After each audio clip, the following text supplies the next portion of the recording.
Hello everyone, কি খবৰ? আজি দেওবাৰ আৰু দেওবাৰ মানে হৈছে বন্ধ এটা দিন। ৰাতিপুৱা খোৱাৰ পিছতে হঠাতে জোনে ক'লে বলা আজি ভাতখিনি লগে ভাগে সোনকালে ৰান্ধো আৰু খাই বৈ আমি ওলাই যাওঁ। আৰু কথামতে কাম দুপৰীয়া ভাত পানী খাই কিছু সময় ৰেষ্ট কৰি আমি ওলাই আহিলো। অৱশ্যে আধা ঘণ্টামান আৰু আগতে ওলাই অহাৰ প্ৰয়োজন হয়তো আছিল আৰু ওলাই অহাৰ পিছতে আমি 10 মিনিটমান জামো পাই গলো। সেইখিনিও সময়খিনিয়ে খাই দিলে আৰু কিছু সময় অহাৰ পিছতে দেখিলো বেলি অস্ত যাবলৈ হ'লেই।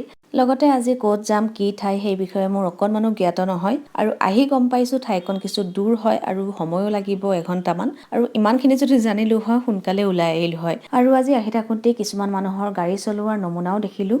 সিগনেল থকাৰ পিছতো যেতিয়া ওলাই যাব লৈছিল আৰু ওলাব নোৱাৰি যেতিয়া প্ৰচণ্ড ব্ৰেক মাৰিলে পিছফালৰ পৰা বয়সীয়াল মানুহ এজনে খুন্দা মাৰিব লৈছিল আৰু ভগৱানৰ হয়তো কিছু কৃপা আছিল যাৰ কাৰণে একো নহ'ল। প্ৰায় খুন্দা মাৰিছিলেই, মোৰ ভৰিখনতো লাগিব লৈছিল। যিয়ে নহওক ভগৱানক ক্ষমা কৰি তাৰপিছত আমি ওলাই আহিলোঁ আৰু বয়সীয়াল মানুহজনে চৰি ক'লে। এজেড হয়, আচলতে তেখেতৰ গাতো দুখ নাই, মুখৰ গাড়ীখনৰ দুখ আছিল। আৰু আমি আহি পালোঁ হুছেইন সাগৰ আৰু তাৰ ওচৰতে আছে মানে ফ্ৰণ্টত আছে তেলেংগানা ছেক্ৰেটেৰিয়েট। আৰু যেতিয়া আহি দেখিলোঁ তেলেংগানা ছেক্ৰেটেৰিয়েট দেখিবলৈ খুবেই ধুনীয়া আৰু আধা ৰাস্তা আহি পোৱাৰ পিছত মোক ক'লে তোমাক আজি হুছেইন সাগৰ লৈ যাম। হুছেইন সাগৰ কি হয়, কিহৰ কাৰণে ফেমাছ সেই বিষয়ে মই অকণমানো নাজানো। আহি পালোঁ আমি হুছেইন সাগৰ আৰু দেখিলোঁ এটা ডাঙৰ লেক হয়। তাৰ কাষে কাষে কিছু সময় আমি ঘূৰিলোঁ আৰু তাৰ কাষতে আছে এখন পাৰ্ক আৰু পাৰ্কখনৰ পৰাই বটিং বা তেনেকুৱা বহুত কিবা কিবি হয়। গতিকে প্ৰথমতে ভাবিলোঁ পাৰ্কখনৰ ভিতৰত সোমাই যাওঁ আৰু এনেও যিহেতু সেউজীয়া মোৰ প্ৰিয় আৰু সেউজীয়াৰ মাজত কিছু সময় কটাব পালে ভালেই পাওঁ। আহি প্ৰথমতে টিকেট কৰি ল'লোঁ। টিকেট হৈছে পাৰ পাৰ্চন 20 টকা আৰু আহিয়ে প্ৰথমতে দেখিলোঁ পানীৰ এটা ছুইমিং পুলৰ নিচিনা কিবা এটা আছে আৰু পানী দেখি মই ৰ'বই নোৱাৰিলোঁ। I love water.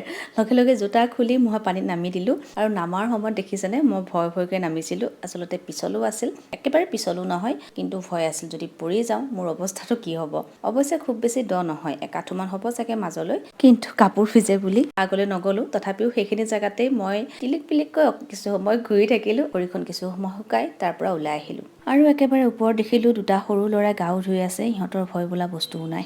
আৰু যিটো হুছেইন সাগৰ লেকৰ কথা কৈছিলোঁ, ইয়াত বহুত ধৰণৰ বটিং হয়, লগতে ষ্ট্ৰীট ফুডো পোৱা যায়। অৱশ্যে মই দুয়োটা বস্তু এভইড কৰিলোঁ। অকণমান আহি ভিডিঅ' কৰিলোঁ, তাৰপিছত দেখিলোঁ মাছৰ সৈতে এয়া ফুড স্পা কৰিব পাৰি, 100 টকা হয় মাত্ৰ 10 মিনিটৰ কাৰণে। গতিকে মই সেইখিনিও এভইড আৰু ইয়াৰ পৰা ওলাই আহোঁতে দেখিলোঁ এজনী খুব মৰম লগা ছোৱালী, অকণমানি এজনী, তাই মাকৰ লগত বহি আছিল আৰু আমাক দেখা পাই খুব ধুনীয়াকৈ স্মাইলো কৰিলে। মই ভিডিঅ' অকণমান কৰি নোৱাৰিলোঁ, অৱশ্যে মাকক সুধি লৈছিলোঁ। তাৰপিছত সন্ধিয়া হ'ল, আমিও ওলাই গুচি আহিলোঁ এতিয়া। আৰু এয়া চাওক সন্ধিয়া সময়ত যিটো ছেক্ৰেটেৰিয়েট হয় দেখিবলৈ কিমান ধুনীয়া ন, কলিকতাৰ প্ৰায় ভিক্টৰিয়া নিচিনাই। আৰু অকণমান ভিডিঅ' এটা কৰি ল'লোঁ। লগতে আপোনালোকক ভিডিঅ'টোৰ মাজতে অকণমান দেখুৱাইছিলোঁ। এইটো চাওক, এইটো এটা আৰ্টিফিচিয়েল দিয়া মানে চাকিৰ দৰে হয়, মাটিৰ চাকিৰ দৰে। আৰু তলৰ যিখিনি হোৱাইট পাৰ্ট দেখিব পাইছে সেইখিনি চিচাৰ হয়, যাৰ কাৰণে ৰাস্তাৰে যিমানবোৰ গাড়ী গৈ আছে সকলোখিনি ৰিফ্লেক্ট হৈ আছে। এইটো আচলতে এটা ষ্টেচু হয়। দেখিব মোৰ ইমানেই বেছি ভাল লাগিল, সেইকাৰণে ভাবিলোঁ আপোনালোককো অকণমান দেখুৱাই দিওঁ, যদিও ইয়াৰ বিষয়ে কি হয় একো নাজানো। এতিয়া আমি ঘৰলৈ বুলি উভতিলোঁ, কিন্তু কিছু দূৰ আহি আকৌ লেকটোৰ পাৰত থিয় হ'লোঁ। খুব ধুনীয়া বতাহো আহি আছিল। লগতে সৌটো দূৰত দেখিছেনে হোৱাইট কালাৰ যে, সেইটো হৈছে ছেক্ৰেটেৰিয়েটটো। খুব ধুনীয়া আছিল, ভাবিলোঁ ফটো এখনো লওঁ। ফটো ল'বলৈ নহ'ল, কিন্তু ইমান দূৰৰ পৰা ফটো ভাল নাহিল, গতিকে ভিডিঅ'ই কৰিলোঁ। আৰু সন্ধিয়া যিহেতু হ'ল গতিকে চাহৰ ক্ৰেভিংটো মোৰ আহিলেই। গতিকে চাহ খাব এখন খুব ভাল চাহৰ দোকানত সোমালোঁ।